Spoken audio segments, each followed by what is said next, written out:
Hello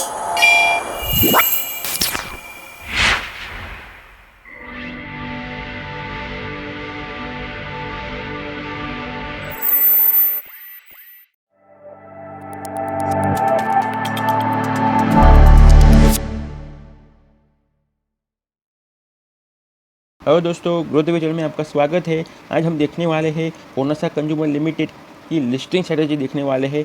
क्या हमें इस आईपीओ को लिस्टिंग डे पे बेच देना चाहिए, क्या इसमें होल्ड करना चाहिए, क्या हमें प्री ओपन में बेच देना चाहिए इस आईपीओ को। इसके बारे में हम एक स्ट्रेटजी बनाने वाले हैं, किस तरह से हम प्लान कर सकते हैं इस आईपीओ में। सबसे पहले हम देख लेते हैं। हेलो दोस्तों, होनासा कंज्यूमर लिमिटेड ये कंपनी मामा अर्थ के नाम से प्रसिद्ध है।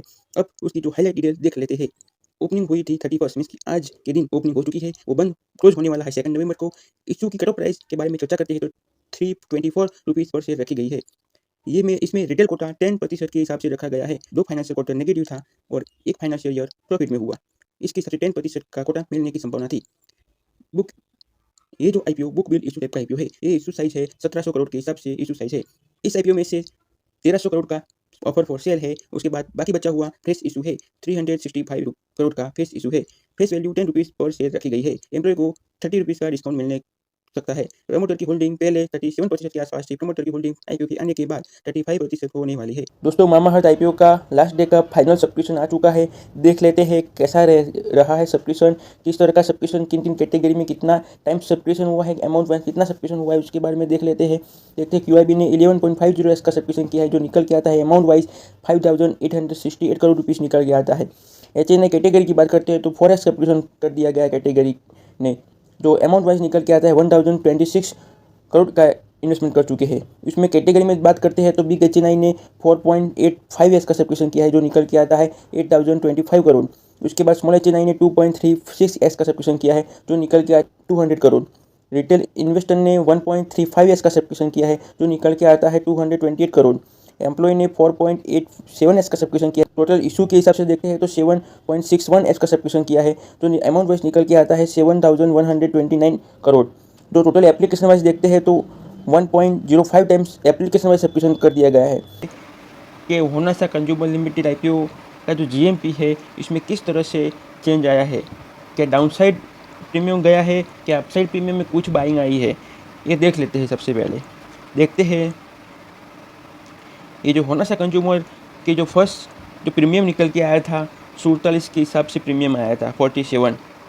उसके बाद 32 का लो लगता है, 2 दिन सस्टेन रहता है। उसके बाद भारी गिरावट आती है, 50% की गिरावट आती है, जो 15 का प्रीमियम हो जाता है। उसके बाद भी 50% की गिरावट आती है, 7 का प्रीमियम हो जाता है। 3 दिन ये 7 का प्रीमियम स्टेबल रहता है। उसके बाद 6 का प्रीमियम हो जाता है। उसके बाद 9 का प्रीमियम होता है। उसके बाद 9 से डबल हो जाता है, 18 का प्रीमियम हो जाता है। 18 से हो जाता है 24 का प्रीमियम हो जाता है, और 24 से 27 का प्रीमियम हो जाता है। हम देखते हैं 1 नवंबर से इस होनासा कंज्यूमर लिमिटेड में हर दिन प्रीमियम में अपसाइड ही प्रीमियम जा रहा है। इसका मतलब क्या होता है? अपसाइड प्रीमियम जाने का मतलब ये होता है कि इस आईपीओ में ग्रे मार्केट का कोई प्लेयर है जो इस आईपीओ की एप्लीकेशन को ख़रीद रहा है, शेयर को ख़रीद रहा है, बाइंग हो रही है इस आईपीओ में। इसके हिसाब से मुझे लगता है ये आईपीओ लॉस में नहीं जा सकता। जिस तरह की ग्रे मार्केट में डीलिंग हो रही है, इस तरह से मुझे लगता है ये आईपीओ लॉस में तो नहीं जा सकता। लॉस में जाएगा तो ये मिनिमम 5% के हिसाब से लॉस जाने की संभावना बन सकती है। यदि मार्केट हमारा सेकेंडरी मार्केट में पैनिक सेलिंग आती है तब।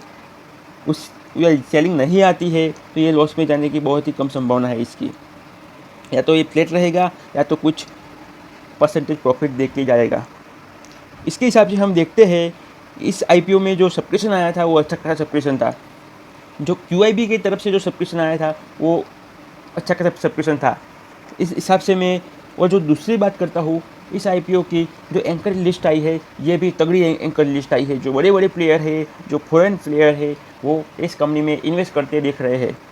इस बिहाफ में मैं यदि लिस्टिंग डे स्ट्रेटजी की बात करता हूँ तो इसमें हमें लिस्टिंग डे पे यदि आपको प्रॉफिट मिलता है, जितना भी प्रॉफिट मिलता है, 10% मिलता है, 5% मिलता है, सेफ्टी रिस्क टेकर है, तो आपको ये प्रॉफिट बुक करके निकलना है।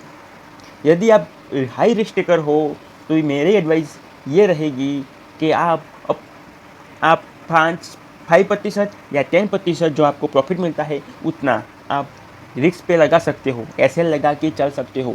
यदि ये आईपीओ अपसाइड जाता है तो आप 20% से भी ज़्यादा, मीन्स कि 10% पे ये लिस्ट हुआ है आईपीओ, मान लो ये 10% के हिसाब से लिस्ट हुआ है, तो आपको डाउन साइड 10% के हिसाब से आपको लॉस लगा के चलना है। जो इशू प्राइस थी, जो शेयर की जो प्राइस रखी गई थी डिसाइड, जो प्राइस थी शेयर की, ये प्राइस पे आपको ऐसे लगाना है।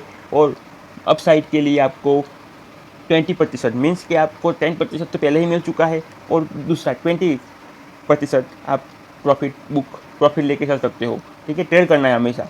यदि ये मार्केट 10% पे लिस्ट हुआ है और 10% के बाद वो अनदर 10% अपसाइड जाता है, तो आपको अपना जो 10% का प्रॉफिट है ये बुक करना है, बाकी बच्चा वो 10% का प्रॉफिट ट्रेलिंग एसआर लगा के चलना है।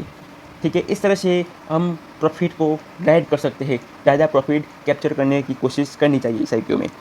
ये है मेरी इस आईपीओ की लिस्टिंग डे स्ट्रेटजी। आप बताइए आपकी क्या स्ट्रेटजी होने वाली है, आप क्या करने वाले हो इस आईपीओ में, क्या किस तरह से आप इसको होल्ड करोगे, किस तरह से आप इस आईपीओ को निकालने वाले हो, ये आप कमेंट पे बताइए। यदि आपको इस तरह की स्ट्रेटजी वाली वीडियो अच्छी लगती है, प्लानिंग वाली वीडियो अच्छी लगती है, मेरा प्लान जो भी बनाता हूँ ये अच्छा लगता है, तो आपको इस चैनल को सब्सक्राइब करना चाहिए और मुझे मोटिवेट करना चाहिए आपको इस तरह के अच्छे वीडियो बनाने के लिए। थैंक यू दोस्तों, नए वीडियो के साथ हम कल मिलते हैं।